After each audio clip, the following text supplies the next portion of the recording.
Welcome. I'm Will, the unconventional polyglot, and in this video, I want to talk about my method for learning multiple languages simultaneously. You may even call it the unconventional polyglot multiple language acquisition method. Wait a minute. Isn't it better to just learn one language at a time? Excuse me? How did you get in my house? Anyway, so there's nothing wrong with learning one language at a time, but if you're really interested and motivated to learn several foreign languages, then my method may be just right for you. With this method, there are 2 stages for learning each language, and I have 2 designations for target languages. So, first of all, the stages.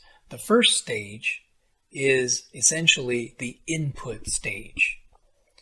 And this goes from beginner all the way potentially into intermediate level language learning. And in the first stage, the main thing you're doing is trying to acquire knowledge of a language.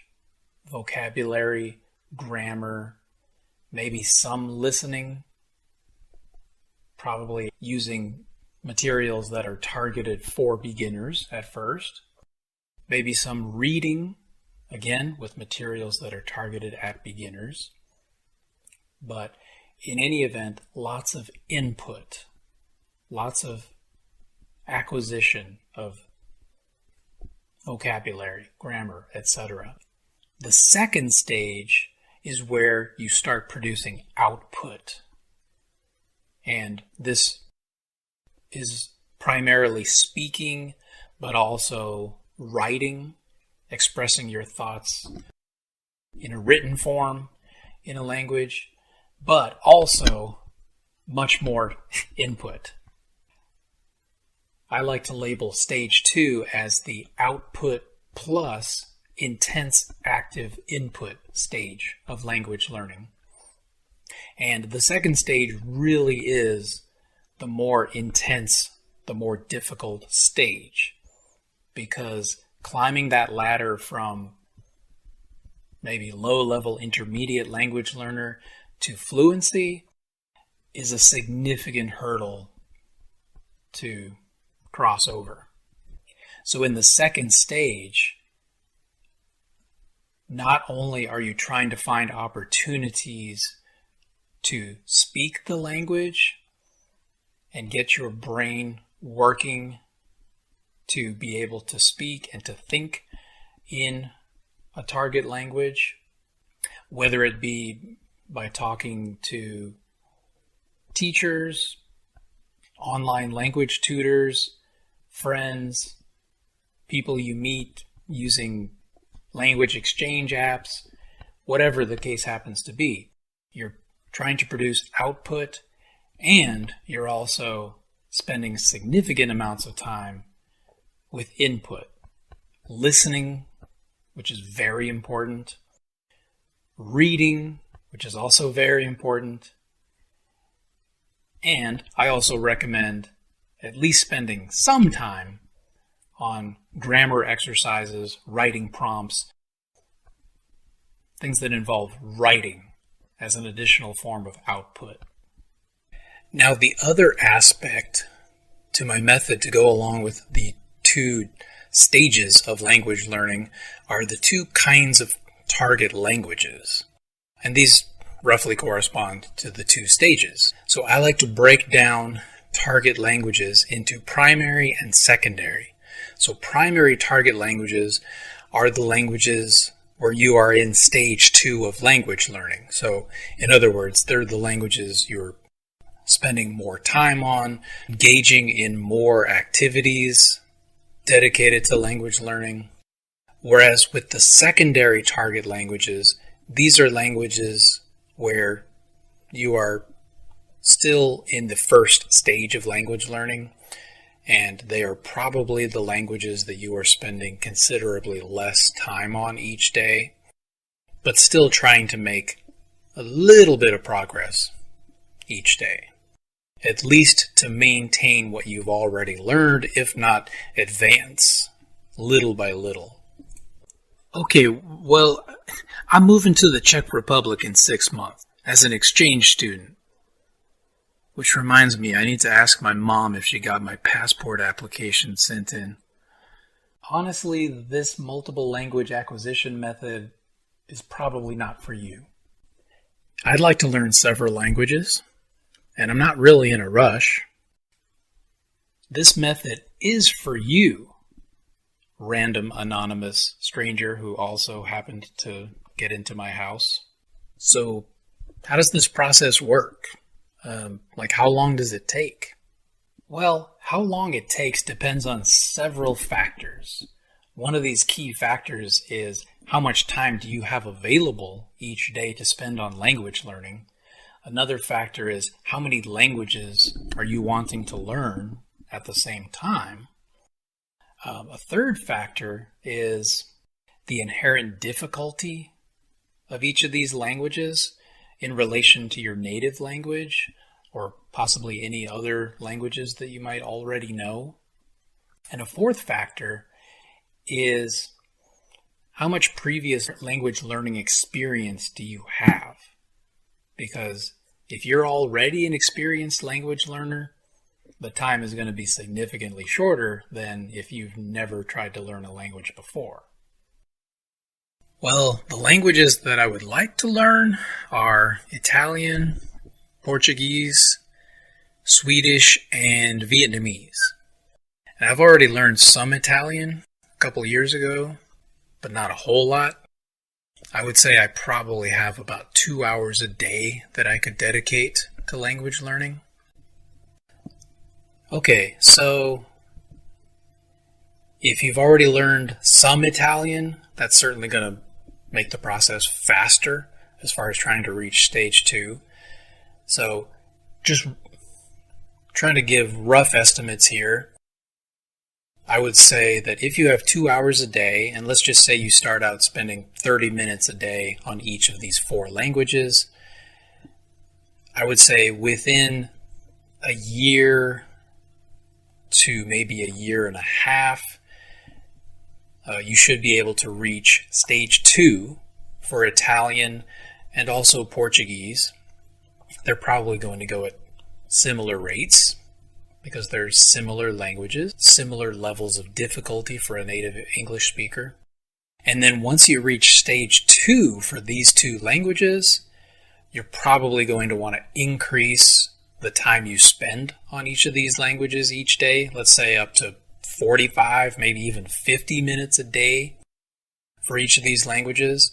And at 45 to 50 minutes a day, you're probably looking at minimum 1 year, more likely upwards of 2 years, before you really reach a comfortable conversational level in both of these languages. Now, once you've reached that level where you're ready to maybe scale back with Italian and Portuguese, maybe back to even 10, 15, 20 minutes a day, just to kind of try to maintain those languages because you don't want to lose them, most likely, then you're ready to allocate a lot more time to Swedish and Vietnamese.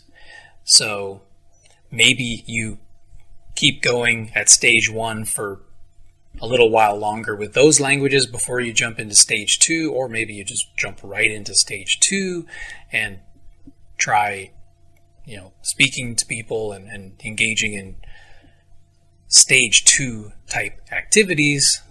But in any case, you're probably looking at an additional, say, 2 to 3 years trying to get up to your desired level in Swedish and Vietnamese. So overall, you're looking at, roughly speaking, 4 to 6 years to become reasonably proficient in 4 different languages. Come on, this is ridiculous. I'm just going to do 1 language at a time. which I guess for me should be whatever language they speak in the Czech Republic. Okay, that's not a problem. You do you, bro. Okay, so how should I get started? Well, if you're starting out in stage 1, I highly recommend using at least 3 resources right off the bat, whether it's 3 different apps, maybe one that's focused on vocab, one that's focused more on grammar and sentence construction, and another that's focused on maybe speaking or with some kind of writing emphasis. Or you could also incorporate a textbook. You could incorporate a YouTube channel that's more geared towards beginners or has content geared towards beginners. By the way, stay tuned to this channel for my recommendations for specific languages. I'll be making a number of videos with these recommendations in the near future. And then once you're ready to move on to stage 2, this is roughly when you feel comfortable to start producing output, to start speaking, whether that is with a friend, a family member, somebody from a language exchange app, a teacher or tutor from somewhere like italki. And how long it takes to move up to stage 2 is going to partly depend on your comfort level in speaking with others. Personally, I'm very introverted. I waited over 2 years after starting this language learning journey before I ever talked to anybody in any of my target languages. But different people have different comfort levels with speaking. Now, in addition to speaking, an important part of stage 2 is reading. I highly recommend reading short stories that are at an appropriate level. And this can also definitely start during stage 1. There are books aimed at beginner language learners as well as intermediate and even advanced. And then eventually these short stories should lead to reading novels, significantly longer stories. And possibly the most important part of being a stage 2 language learner is listening. Listening to podcasts, watching videos on YouTube, watching TV shows or movies, maybe using an app like LingoPie. One thing I will caution as far as listening goes is to try to make sure that you are listening to content that is understandable to you.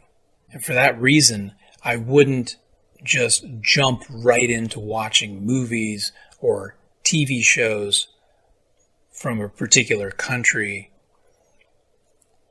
until I'm at a comfortable level where I can understand at least a majority of what they're saying and then just try to fill in the extra pieces. Because if you understand hardly any of what you're hearing, then you can spend all day listening and it's not going to do you much good. You're going to be able to advance in your listening comprehension much more quickly if you do it with a gradual increasing in the level to go along with your increasing level of comprehension. Now, personally, I've reached stage 2 in 6 foreign languages thus far, with plans to start on stage 2 with 2 additional languages each year, which I plan to outline this in more detail in a future video. And once you reach your desired level of fluency, whether that is a a B1, a B2, a C1, a C2 on the CEFR scale.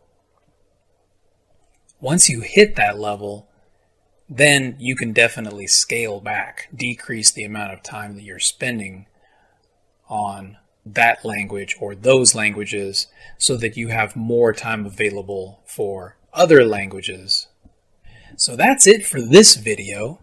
I'd like to thank the two anonymous strangers who are right next to me. And stick around for more great language learning content from me, the unconventional polyglot. Goodbye.